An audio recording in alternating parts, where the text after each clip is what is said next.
Olá, graça e paz, queridos. Vamos dar continuidade à nossa campanha. São 31 dias de oração e de semeadura e nós chegamos ao 14º dia da nossa campanha. A leitura bíblica sugerida para hoje, Romanos, capítulo de número 5. É interessante que, por favor, você leia o texto todo.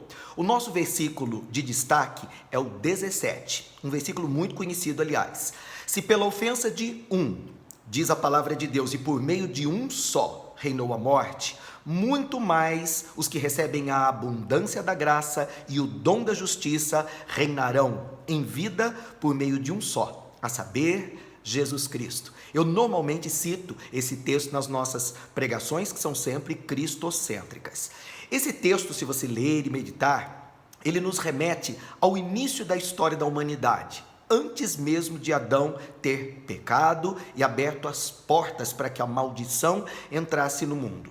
Eu gostaria que você usasse a sua imaginação e pensasse um pouquinho como era o Éden, qual era a realidade, qual era o ambiente ou a atmosfera do jardim chamado de paraíso. Com certeza você vai enxergar uma realidade perfeita, onde há paz, onde há poder e onde há provisão. Tudo que era de mais excelente de Deus estava ali no jardim. Não havia choro, não havia dor, não havia sofrimento, mas num único ato de desobediência a Deus. Nós sabemos que o homem pecou, ele foi condenado à morte e também condenou a humanidade inteira. A morte até então não fazia parte da realidade do homem, mas a partir do pecado, as portas se abriram para que toda sorte de mal caíssem sobre toda a humanidade. Mas foi ali, no jardim, exatamente no momento em que o homem pecou, que Deus, na sua eterna misericórdia, anunciou que um Salvador seria enviado ao mundo, que o inimigo seria derrotado e que nós sorriríamos outra vez, que nós encontraríamos significado e sentido para a nossa existência. Eu gostaria que você desse uma olhadinha lá em Gênesis, no capítulo 3, no versículo de número 15, aonde o Senhor anuncia a vinda do Messias, aquele que pisaria a cabeça da serpente. Era mais do que uma promessa, a gente sabe disso, era uma aliança que estava sendo estabelecida entre Deus e toda a humanidade. Isso aconteceu ou foi consumado na cruz do Calvário, quando Jesus Cristo deu aquele brado vitorioso. A profecia dizia que o Salvador viria, e de fato ele veio. Eu queria que você pensasse nessa frase, o Salvador virá. O Salvador virá era uma mensagem que já estava sendo anunciada desde a queda do homem. Mas hoje, exatamente nesse momento, eu ainda posso proclamar o Salvador virá, porque a palavra de Deus é eterna. A mensagem do Evangelho, ela é eterna. É importante que você saiba que o Senhor, o nosso Redentor, tão esperado lá no passado, continua sendo esperado nesse momento e continuará sendo esperado por gerações até que ele se manifeste na sua segunda vinda. Isso pode acontecer de repente, num piscar de olhos, e pode ser ainda hoje. Por isso é importante que nós estejamos todos preparados para esse encontro com o Senhor. Eu queria pontuar para você que, da mesma forma como Jesus Cristo veio na primeira vez para transformar a realidade do homem, nós podemos experimentar transformação por sua graça todo o tempo, em todo momento. Jesus Cristo, ele transformou maldição em bênção e ele nos deu vida e vitória permanentes. Essa é a verdade que eu quero proclamar nesse dia. Recebe isso no seu espírito. Jesus transformou maldição em bênção. Isso é maravilhoso. E mais do que isso, ele nos deu vida e ele nos deu vitória permanentes. Onde quer que nós estejamos, em qualquer tempo ou época, nós desfrutaremos pela fé, assim como os nossos antepassados experimentaram. Nós experimentaremos nesse tempo, o tempo da nossa colheita. E eu creio no meu espírito que nós vamos desfrutar de promessas diárias, porque embora a promessa tenha sido cumprida na pessoa de Jesus Cristo, existem promessas particulares, pessoais, coisas que Deus tem para mim e para a sua vida na nossa história individual. E pela fé é possível vivermos vitoriosamente, apesar das guerras que nós enfrentamos todos os dias. Eu creio que você é capaz, em Cristo, de viver uma vida vitoriosa. Um dia toda lágrima será enxugada, eu tenho certeza. Mas enquanto a gente não adentra as portas eternas dos céus, nós vamos ter que enfrentar essa realidade aqui da terra. O Senhor disse: no mundo vocês vão ter aflições. O que vocês precisam ter é bom ânimo, porque eu venci o mundo. O túmulo está vazio, Jesus Cristo ressuscitou e Ele está vivo, sentado e entronizado aqui dentro do meu peito, dentro do seu coração, reinando como Senhor absoluto. Diz aí um amém. Eu concordo com isso, porque essa é uma verdade, é a verdade que me guia, é a verdade que me conduz. Jesus Cristo é o caminho, é a verdade, é a vida, e eu estou falando de vida abundante na terra e vida eterna nos céus. É vida no sentido pleno da palavra. Viver é uma dádiva, eu não canso de dizer isso. Você é abençoado por estar vivo nesse momento da história. A sua história, ela está sendo celebrada nesse exato momento, através da sua fé. Uma fé ativa, uma fé viva, uma fé operante.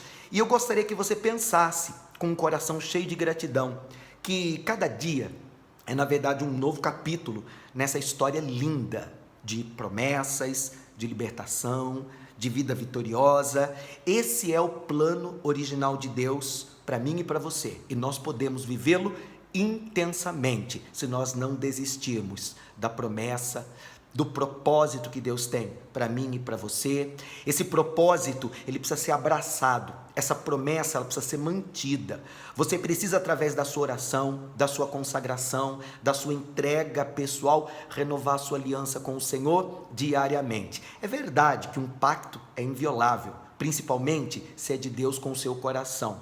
Há uma aliança firme, e Jesus é esse elo mais forte que nos mantém unidos, juntos. E eu gostaria muito que nesse dia você celebrasse pela fé, espiritualmente, essa aliança inviolável que existe entre a sua alma e o seu Salvador. Nós celebramos isso quando nós comemos do pão, quando nós bebemos, aliás, do cálice da nova aliança do seu sangue. A Santa Ceia, ela simbólica e profeticamente anuncia que o preço está pago, que o nosso pecado tem garantia de perdão, que a graça do nosso Senhor está trabalhando continuamente na nossa vida para nos fazer crescer e amadurecer em todos os sentidos, e também nos fazer prosperar. Deus, ele tem prazer na prosperidade dos seus filhos, e quando eu falo de prosperidade, eu não estou falando apenas de dinheiro. Aliás, o dinheiro, nesse caso, é um segundo plano. Eu estou pensando, querido, naquele tesouro que você abraçou, na riqueza que você já possui, por causa da palavra, por causa do sangue, por causa do Espírito Santo, por causa do Senhor Jesus, de quem Ele é e de tudo que Ele significa para você e, no caso, significa para mim, eterna salvação. Vamos orar juntos? Querido Deus, nós nos alegramos e celebramos, nós pela fé comemos deste pão e bebemos deste vinho. Nós nos sentimos honrados por poder sentar à mesa do Senhor, é um banquete. É onde o Senhor coroa com graça e misericórdia os teus filhos, chamados para viver vitoriosamente. Apesar de tantas guerras e aflições, nós podemos erguer as nossas mãos e cantar o cântico da vitória, porque essa vitória está consumada, ela é a nossa herança. E eu estou falando de cura, libertação, preservação, salvação, redenção, enchimento do teu Espírito Santo, renovo. Deus, eu passaria aqui a eternidade proclamando os benefícios dessa aliança gloriosa. Deus, é maravilhoso saber que a tua palavra lançada, ela não volta vazia, ela faz aquilo que o Senhor determinou, ela estabelece os teus planos, os teus propósitos, a tua vontade, e nós oramos em concordância, dizendo que venha então o teu reino, para que a tua vontade seja feita, aqui na terra como no céu, perfeita.